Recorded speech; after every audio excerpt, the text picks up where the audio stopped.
I saw Neve Campbell in a restaurant the other day, and I was like, I looked over my shoulder and did this thing where I hate when people do to me, where they like look and then snap back and pretend like they didn't see or something. I'm like, just come say hi. And then my friend was like, you should just go say hi. And I was like, no way. And then she invited us to sit down and like chat for a minute. It's funny who actually star strikes you. It's never who you expect. It's a physical thing. It's like maybe you love a musician, maybe you love an actor so much, but you see them and you're like, yeah, cool, that's them, they're a person. There are some people that just get in there physically and then your body goes, ah, because like logically there's no reason, it's a person, but I get it.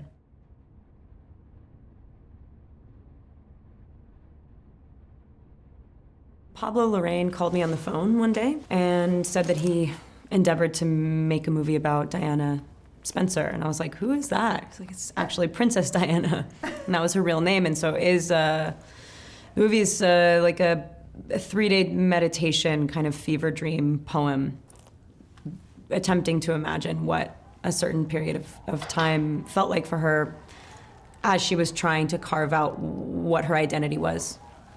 It was a lot less imagining than you would imagine in something that was so sort of strange. I think physically it was kind of about seeing how much I could put myself through, how cold I could get, how skinny I could get, how tired I could get.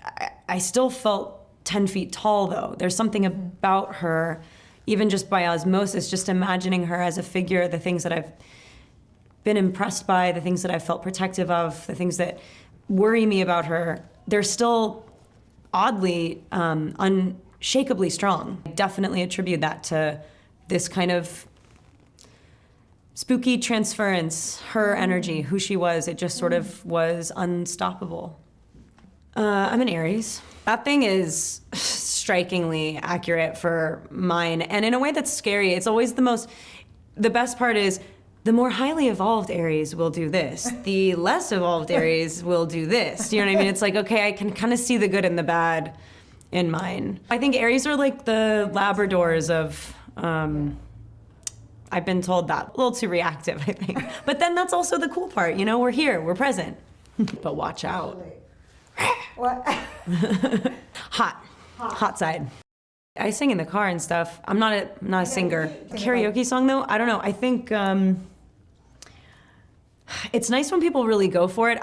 And so I'm not that, like I love when people strike that balance of like, they're performing and having a moment and really leaning into the silliness of karaoke, but not taking their minute to let everyone know that they're actually a great singer, because that also makes me cringe. Yeah. I haven't found my balance yet. I usually just like scream Blink-182 songs because that's just like, that's my safe place. I go pop punk.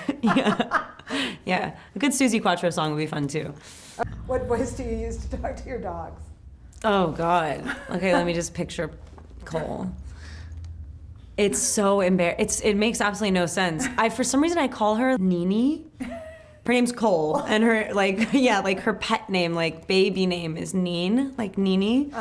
And I think it just goes from, you go like, hey Cole, hey Coley, hey Colleen, hey Coley Nini. It's like how long has this taken to evolve? Like how many silly baby names do you have to get all the way from Cole to Nini? She always wants to make sure everything's like cool and that everyone's sort of like chilling and no one's getting too riled up. So I'm always like, oh, police officer Cole is on duty. She has a little blue collar as well, so she's in like black and blue, and she just sometimes is like, she's kind of a serious pooch. And I make fun of her for that. Oh yeah, even like in a serious way too. I'll be like, Neen. She'll be like, when I was younger, I used to ask like every adult actor that I was working with, like, would you ever like be directed by a kid, like someone under 18? And I was saying that at like 12, like as if 18 that's when you were an adult.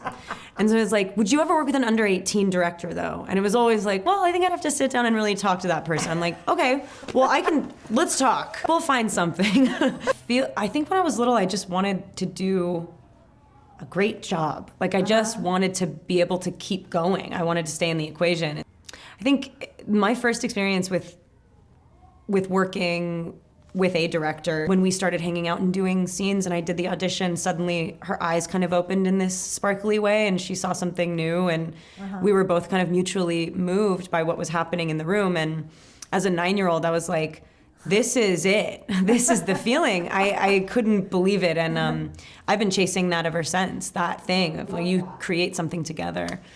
People have gone blind doing this, lost eyes. I have friends that if you open a bottle around them, they like run out of the room. And where do you want this going? Like directly into camera, right? I know, I'm kidding. I know about cameras, all right? I'm an actor.